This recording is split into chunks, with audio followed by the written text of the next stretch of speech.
Au nom du Père et du Fils et du Saint-Esprit, ainsi soit-il. Voici donc ce 12 juin, 12 août 2026. Oui. Et nous pouvons assister ce soir à ce qu'on appelle une éclipse. Une éclipse solaire qui n'est pas si courante que ça. Donc je vais simplement faire des petites séquences, disons toutes les 5 minutes, toutes les 10 minutes peut-être, je ne vais pas passer non plus une heure parce que j'ai aussi autre chose à faire. Mais de façon à ce qu'on voit l'obscurcissement progressif et après ça, peut-être aussi le jour revenir progressivement. Alors dans cette éclipse, faisons très attention. Car qu'est-ce qu'une éclipse? C'est en général pour nous, quand entre la Terre et le Soleil se fait un obstacle, comme dans nos esprits et dans nos cœurs, peut se faire un obstacle entre nous et le bon Dieu, c'est-à-dire par l'idolâtrie, qui vient éclipser dans nos cœurs le bon Dieu. Quelquefois, cette idolâtrie est organisée par des sociétés qui rejettent le bon Dieu et qui mettent quelque chose d'autre à la place. C'est plutôt l'orgueil qui donne l'obscurcissement des cœurs et des âmes. Bon, j'en ai assez dit pour l'instant, je m'épose.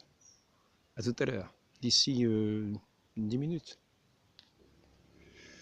Donc on pourrait dire que les éclipses réelles, naturelles, le soleil, dans l'alignement de la Terre, de la Lune et du Soleil, n'ont pas une régularité, pas forcément une régularité,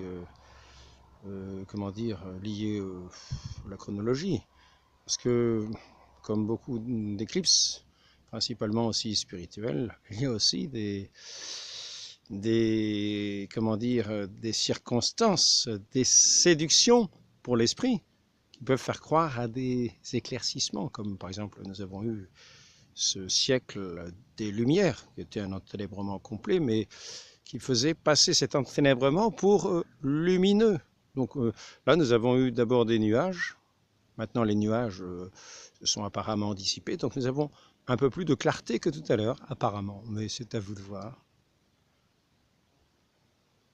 Donc pendant la Révolution française, c'est-à-dire ce grand moment de l'obscurcissement des esprits, là c'est assez lent à venir, vous constaterez, ça n'apparaît pas du premier coup, hein, ça n'apparaît pas du premier coup. Au début, on croit vraiment qu'on entre dans les lumières véritables, hein. Mais on mettait, par exemple, une jeune femme ou même une prostituée qui pouvait représenter la déesse Raison dans la cathédrale de Notre-Dame de Paris. Puis il y avait toute une cérémonie où elle écrasait sous ses pieds la croix du Christ, puis elle trônait entourée de toute sa cour, de cette nouvelle liturgie, de ces lumières de la raison qui ont emmené ensuite ce grand massacre révolutionnaire au nom des droits de l'homme et au nom du mépris de Dieu.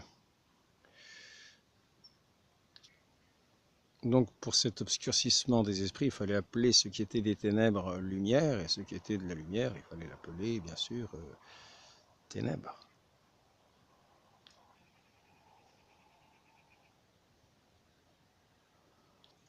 Bon, je vous avoue que je suis un petit peu surpris par ces phénomènes lumineux, apparemment, l'astre qui nous a amené un peu d'obscurcissement a laissé quand même bien passer le jour, et le soleil, comme vous le voyez, en est sorti intact. Donc nous avons échappé à la nuit pour cette fois-ci. Mais soyons très attentifs, car la nuit spirituelle est plus persistante. Cela fait 250 ans que nous sommes dans cette nuit spirituelle où l'on appelle brigands ceux qui sont des astres dans la nuit, et où on appelle les soldats de la République, les astres de la République, ceux qui étaient dans les colonnes infernales pour ravager, pour martyriser. Leurs continuateurs continuent de martyriser et de vouloir éteindre toute lumière véritable par des lois toujours plus, qui vont toujours plus dans un obscurcissement de ce qui est de la vie, que ce soit tuer les enfants dans le ventre des mères, ça c'est la grande lumière de la République, c'est inscrit dans ses constitutions, que ce soit les mariages à l'envers, c'est-à-dire tout ce qui se fait contre Dieu comme abomination, qui produit la stérilité assurée, cette création que Dieu veut voir, a voulu voir surabondante, veut voir surabondante, mais dans sa création nouvelle à la suite du Christ, il la verra surabondante et lumineuse comme jamais nous n'avons vu ici-bas. Et maintenant nous en sommes à vouloir, d'une certaine manière, quelles seront les limites que cette contre-église, que l'on peut dire être la République, va produire dans le fait de commencer à tuer les personnes les plus faibles, pourvu qu'on ait leur accord, leur acquiescement. Voilà. Donc, faisons très attention, ne nous trompons pas d'astre. La lune est un astre lumineux quand il fait nuit, elle reflète les rayons du soleil. Et lorsqu'elle veut se mettre à la place du soleil, c'est là que nous avons l'obscurité. Dans les esprits, cela s'appelle idolâtrie.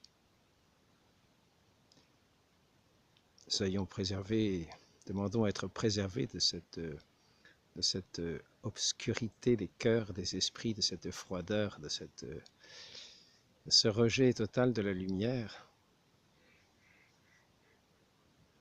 en voulant par orgueil placer la créature au lieu du Créateur.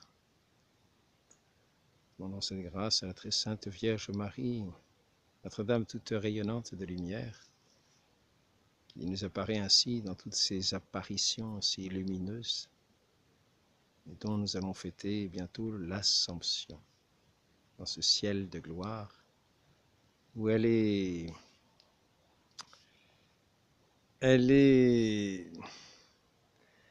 montée corps et âme auprès de son Fils. Dans toute cette cour céleste des anges, de ces purs esprits qui louent Dieu éternellement. Faisons ce que nous avons à faire ici-bas, mais soyons à la suite de celui qui est véritablement la lumière du monde. Et nous entrerons dans ce royaume de gloire, où il n'y aura pas d'éclipse, il n'y aura pas d'astres qui viendront porter les ténèbres dans ce ciel de lumière. Ainsi soit-il. Marie conçue sans péché, priez pour nous qui avons recours à vous. Ainsi soit-il. Au nom du Père et du Fils et du Saint-Esprit, ainsi soit-il.